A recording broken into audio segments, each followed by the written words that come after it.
Cette conférence s'adresse aux curistes avertis, aux curistes novices également, mais aussi à toute personne qui s'intéresse à la médecine thermale en général, et on vous en remercie très sincèrement.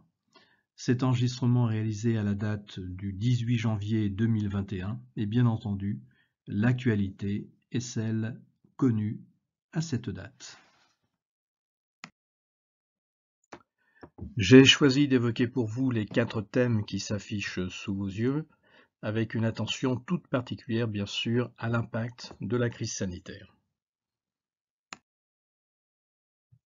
À la date d'aujourd'hui, tous les établissements thermaux français sont fermés, et ce depuis le 29 octobre 2020. Nous n'avons malheureusement pas de visibilité sur la date d'une possible réouverture. Le ministère de Santé, qui est le ministère de tutelle des établissements thermaux, ne peut pas se prononcer sur cette date de réouverture dans la mesure où l'évolution de cette pandémie est très incertaine. Revenons sur un passé récent. Comme vous savez peut-être, les établissements thermaux ont été fermés en 2020 de façon préventive à 2 reprises, une première fois le 16 mars puis le 29 octobre. Et bien sûr, cette situation a plongé les établissements dans une détresse économique profonde. Alors pour réouvrir à compter du 2 juin, eh bien, il a fallu bien sûr apporter un certain nombre de gages et mettre en place des mesures sanitaires particulièrement strictes et rigoureuses. L'ensemble de ces mesures sanitaires ont fait l'objet d'un travail collaboratif qui a réuni une trentaine de professionnels du secteur du thermalisme et 2 infectiologues. Ces mesures ont été consignées dans un référentiel sanitaire qui a été par la suite validé par la Direction générale de la santé, et c'est ce travail en fait qui a permis la réouverture des établissements thermaux à compter du 2 juin 2020. Ce référentiel comporte 96 mesures. Rassurez-vous, je ne vais pas les égrener, mais néanmoins on peut les classer en 2 grandes catégories.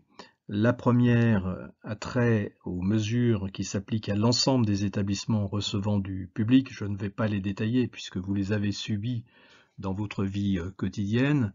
Et la seconde catégorie, eh bien, c'est celle des mesures spécifiques aux établissements thermaux. Et j'en distinguerai 3. La première catégorie, c'est celle qui nous a amené à adapter certains postes de soins de façon à assurer soit la distanciation entre 2 utilisateurs, soit lorsque cela n'était pas possible, eh bien d'apposer, d'installer des parois de séparation. Il a fallu également réévaluer le protocole de certains soins, en particulier les soins en bassin collectif, et enfin suspendre certains soins collectifs qui potentialisent la diffusion du virus, notamment dans le cas du traitement des voies respiratoires.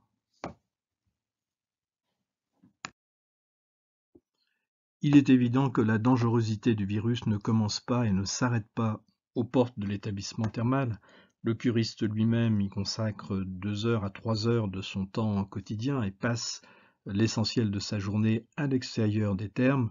C'est pourquoi il nous a semblé important de rallier les efforts de l'ensemble des socio-professionnels en station thermale, et c'est ainsi que nous avons travaillé à l'élaboration d'une charte sanitaire qui associe à la fois le CNET, la Fédération thermale, l'association des maires des communes thermales et les offices du tourisme.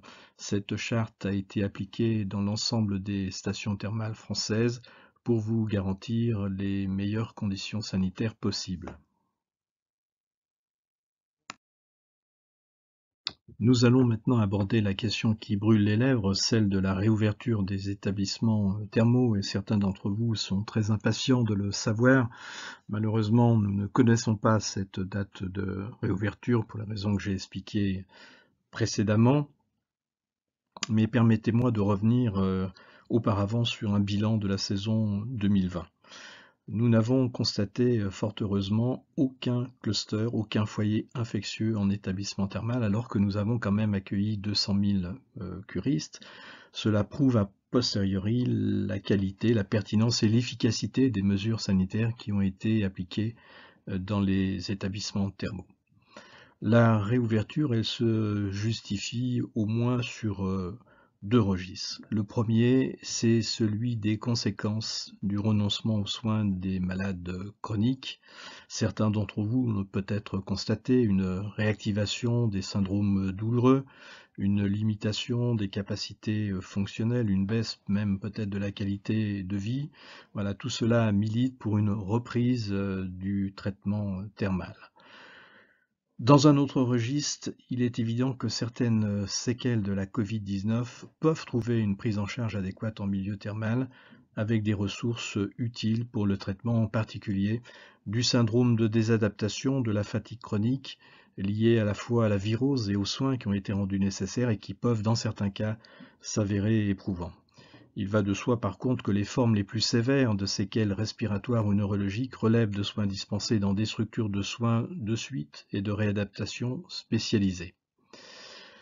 La pandémie a ouvert une nouvelle ère dans le profil épidémiologique des viroses et il n'est pas exclu, selon les spécialistes, que de nouvelles pandémies voient le jour dans un futur relativement proche. Il ne s'agit donc pas de trouver des solutions pour un problème dont on voit bien chaque jour que le caractère éphémère s'affaiblit, mais bien de préparer un avenir durable, et les établissements thermaux ont toute leur place à trouver dans cette perspective.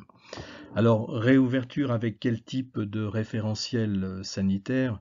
Pour l'instant, nous ne pouvons pas l'imaginer, mais néanmoins, nous pouvons affirmer que les conditions nouvelles, celles liées à la vaccination de masse, celles liées également au raccourcissement des délais d'obtention des résultats des tests RT-PCR et des tests antigéniques vont permettre de compléter le dispositif sanitaire qui a été mis en place en 2020 et certainement d'améliorer même les conditions et la sécurité sanitaire en établissement thermal. Gageons que 2021 sera l'année du renouveau thermal et qu'il y aura aussi de bonnes nouvelles. Et parmi celles-ci, la mise en œuvre de 3 nouveaux programmes qui sont cofinancés par l'assurance maladie. Alors, parmi ces programmes, eh bien, il y a celui qui est destiné aux femmes qui sont en rémission complète d'un cancer du sein. Classiquement, vous le savez, la cure thermale est contre-indiquée chez les patients cancéreux en période d'évolution. Par contre, la cure thermale en période de rémission peut constituer un traitement complémentaire utile pour les séquelles lymphatiques et ou cutanées de certaines affections néoplasiques et de leur traitement. Les objectifs de ce programme sont d'améliorer la qualité de vie des patientes à travers une restitution des capacités fonctionnelles, un contrôle pondéral efficient, la lutte contre le stress, la compensation du handicap social et socio-esthétique. Et le programme associe à cet effet des soins de balnéothérapie hydrothermale, d'activité physique adaptée, d'éducation nutritionnelle et diététique, des conseils socio-esthétiques et une surveillance psychologique. Ce programme aura un coût de 700 € qui sera pris en charge à hauteur de 50% par l'assurance maladie, soit une contribution de 350 € et il sera délivré dès l'ouverture des stations thermales dans 19 stations dont la liste figure sur le formulaire de prise en charge. Second programme qui a bénéficié d'un financement de l'assurance maladie, celui du sevrage des benzodiazépines. Alors la consommation des benzodiazépines, initialement prescrites pour des troubles anxieux ou des perturbations du sommeil, s'accompagne dans un nombre très élevé de cas d'une véritable dépendance qui se manifeste par le recours à des doses thérapeutiques et ou des durées d'administration qui peuvent aller jusqu'à plusieurs années et qui sont parfaitement inappropriées. On estime que 11% de la population française est concernée par ce problème. Et bien, sur la base d'une étude qui a été menée dans le cadre des programmes AFRET, il a été révélé que l'intervention en milieu thermal était efficace et qu'elle permettait de sevrer une proportion très significative de curistes. Le programme lui-même comprend 4 soins crénothérapeutiques par jour et 6 ateliers psychoéducatifs qui sont consacrés à un enseignement sur la dépendance et le sevrage, les mécanismes d'action biologique et psychologique, les facteurs de causalité, d'entretien, les facteurs d'aide non pharmacologique au contrôle et au sevrage médicamenteux.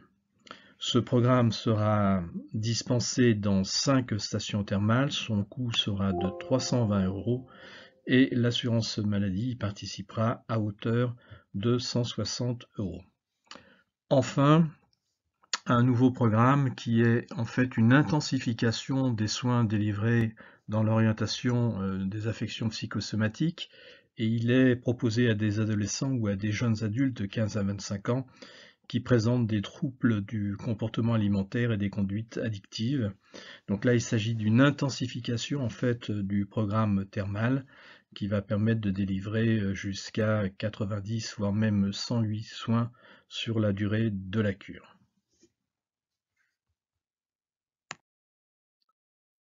Comment bénéficier de la prescription de l'un de ces programmes expérimentaux?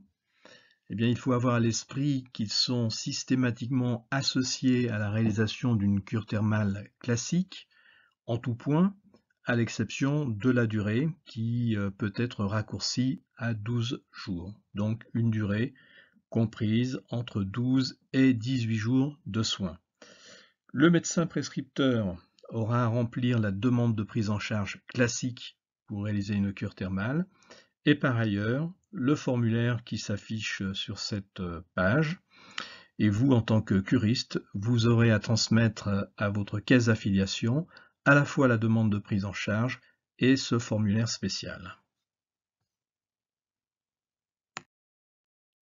Quelques mots à présent sur l'enquête nationale de satisfaction. Dans le cadre de l'évaluation des prestations de santé servies par les établissements de santé et de soins, l'assurance maladie a souhaité que les établissements thermaux participent à cette évaluation, et ceci est donc inscrit désormais à la Convention nationale thermale.